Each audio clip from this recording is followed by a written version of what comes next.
श्री सद्गुरु महाराज की जय। प्रातः स्मरणे अनंत श्री विभूषित परमाराध्य संत सद्गुरु महर्षि में परमहंस जी महाराज का प्रवचन। धर्म की परिभाषा। बंदो गुरु पद कंज कृपा सिंधु नर रूप हरि महामोह तम पुंज जासु वचन रवि कर निकर। धर्मानुरागिणी प्यारी जनता, मनुष्य जीवन में धर्म ही जीवन है। जिस मनुष्य के जीवन में धर्म ज्ञान नहीं है, उसका जीवन यदि पाशविक कहा जाए तो कुछ अतिउक्ति और हानि नहीं, क्योंकि पशु धर्म का ज्ञान नहीं रखते। धर्म कर्म से होता है, बिना कर्म के धर्म नहीं होता। परमात्मा ने मनुष्य को कर्म करने के लिए स्वतंत्र छोड़ दिया है, फल के लिए नहीं। कर्म करने के लिए परमात्मा ने बुद्धि दी है, असत और सत का निर्णय कर कर्म करने के लिए। इसी के लिए विद्याभ्यास और सत्संग है। पशु के लिए विद्याभ्यास और सत्संग कहाँ है? मनुष्य के लिए बड़े बड़े विद्यालय हैं। मनुष्य विद्याभ्यास और सत्संग से अपनी बुद्धि को परिमार्जित कर लें। बुद्धि को सात्विक, राजस और तामस में रख सकते हैं। बुद्धि स्वाभाविक ही इन तीनों में बरतती है।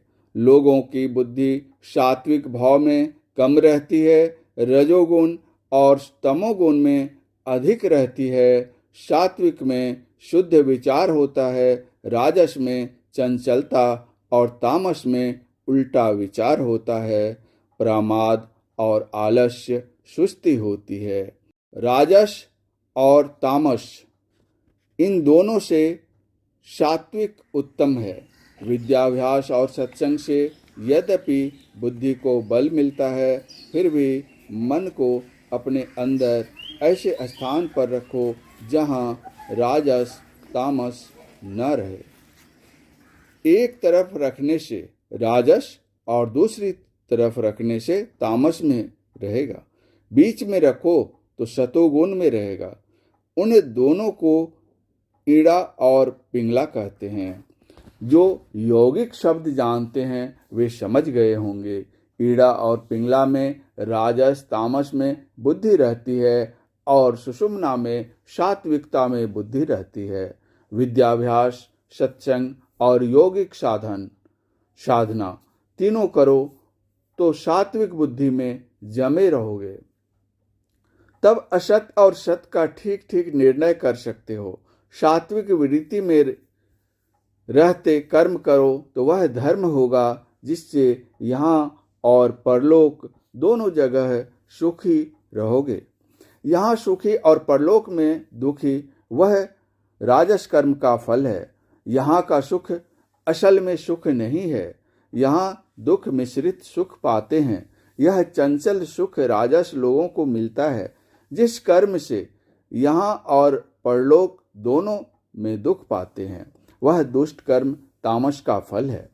जिस काम से परलोक इहलोक में सुख मिलता है और अंत में मोक्ष मिलता है, वह सात्विक कर्म का फल है। कुछ ऐसे सात्विक कर्म हैं जिससे इस संसार और परलोक में सुखी रहो। ऐसे भी सात्विक कर्म हैं जिससे यहाँ कुछ कष्ट मालूम होता है, जैसे दवा कड़वी मालूम होती है परंतु आगे में सुखी होता है। लोग ऐसा कर लेते हैं कि वे सुख को भी नहीं सह सकते, कुछ से कुछ कर लेते हैं, लेकिन दुख को तो रो रो कर भोग लेते हैं। विद्या, सत्संग और सद्गुरु की बताई यौगिक क्रिया, इन तीनों को करो। प्रत्येक व्यक्ति अपने को धार्मिक जानने में अच्छा समझते हैं। कोई धार्मिक सिद्धांत नहीं जानकर धार्मिक बनना चाहे तो उसकी आशा ही आशा रहेगी, आशा पूरी नहीं होगी। इसलिए धर्म की परिभाषा जानो। धर्म में पहली बात यह है ईश्वर में अडिग विश्वास। जिस धर्म में ईश्वर का विश्वास नहीं,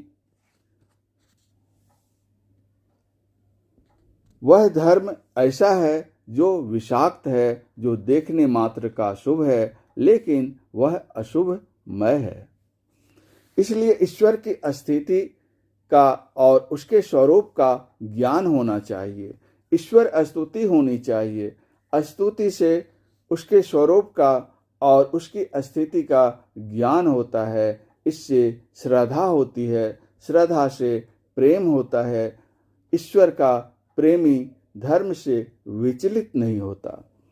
मनुष्य की इच्छा बराबर कुछ न कुछ मांगने की रहती है। किसी भी चीज को पाकर कोई तृप्त नहीं हो सकता। जिसको ईश्वर की प्राप्ति हुई, उन्होंने कहा, ईश्वर की प्राप्ति में तृष्णा जाती रहती है और इच्छाओं का नाश होता है। इसलिए जो मांगो ईश्वर से मांगो। पहले तो मांगो ही नहीं, क्योंकि गौ अपने बच्चे को दूध पिलाती है, माता अपने बच्चे को बिना मांगे दूध पिलाती है। ईश्वर पर विश्वास करो, ईश्वर सब कुछ देंगे। यदि बिना मांगे मन नहीं माने तो एक ईश्वर से ही मांगो, किसी देव से नहीं, क्योंकि उस देव को उस ईश्वर से ही शक्ति मिली है। 100 वर्षा भक्ति करे, एक दिन पूजे आन, सो अपराधी मानवा, पड़े 84 खान। कबीर साहब। और गोस्वामी तुलसीदास जी कहते हैं, पात पात के सींच वो, बड़ी बड़ी के लोन, तुलसी खोटे चतुरपन, कली डह के कहू कौन।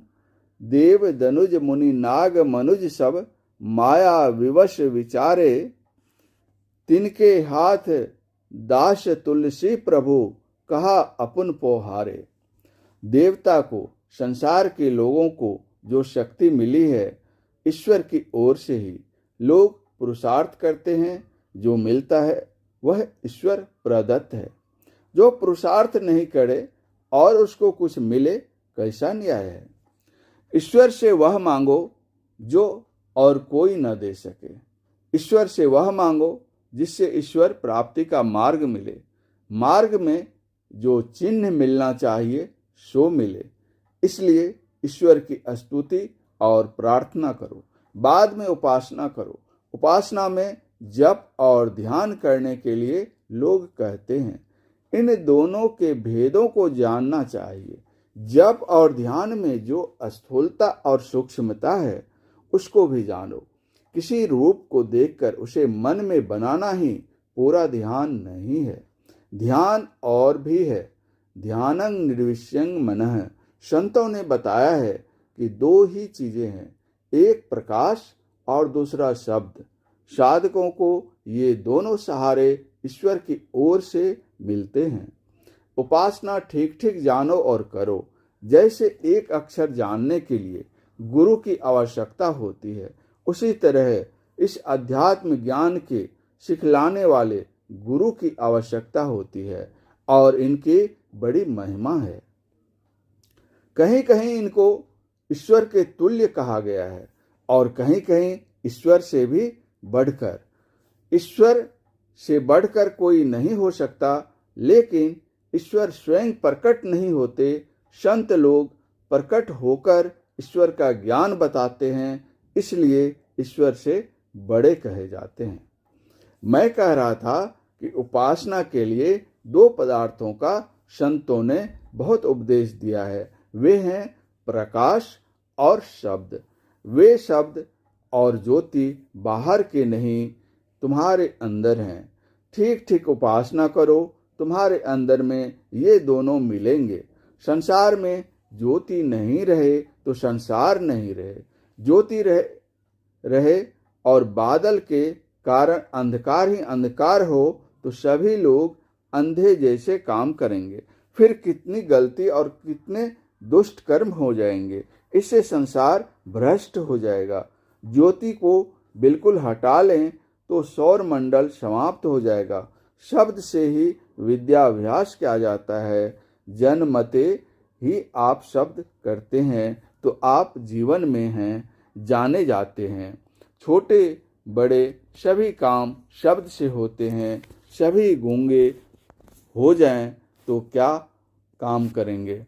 शब्द से ही काम करते हैं। जब गति व कंप होता है तो शब्द अवश्य होता है। गति और कंप नहीं हो तो शब्द नहीं हो। किसी की घटती और बढ़ती शब्द से होती है। हमारे दार्शनिक और वैज्ञानिक भी इसी बात को कहते हैं। संत दड़िया साहब कहते हैं, साधो गति में अनहद बाजे। डॉक्टर कान में यंत्र लगाकर छाती वगैरह को जांचते हैं, शब्द ठीक ठीक होता है व नहीं। नाड़ी चलती है, इसमें भी गति है। शब्द कंपमय और कंप शब्दमय होता है। सृष्टि के आदि में प्रथम कंपन हुआ। कंप का सहचर शब्द अवश्य हुआ। कंप और शब्द को अलग अलग नहीं कर सकते। शब्द में अपने उद्गम स्थान पर खींचने का गुण होता है, जिसको ओम, राम नाम, सतनाम आदि कहते हैं। यह सबके अंदर अंदर है और सृष्टि में भी है। लेकिन जो अपने को अपने अंदर नहीं रख सकता, बहिर्वृत्ति में रखता है, वह इसको नहीं जान सकता। जो अंतर्वृत्ति रखता है वह इसको पहचानता है। अक्षरम परमो नादः शब्द ब्रह्मेति कथ्यते, योग शिखोपनिषद। यही गोस्वामी तुलसीदास जी का निर्गुण राम नाम है। बंधु राम नाम रघुवर को, हेतु कृषाणु भानु हिमकर को। विधि हरिहर मय वेद प्राण सो, अगुण अनुपम गुण निधान सो। शब्द ततो विरज संसार, शब्द निराल सो अपर अपार। शब्द विचारी तरे बहु भेषा, नानक भेदु न शब्द अलेशा। शब्द सुरति भया प्रगाशा, सबको करे शब्द की आशा।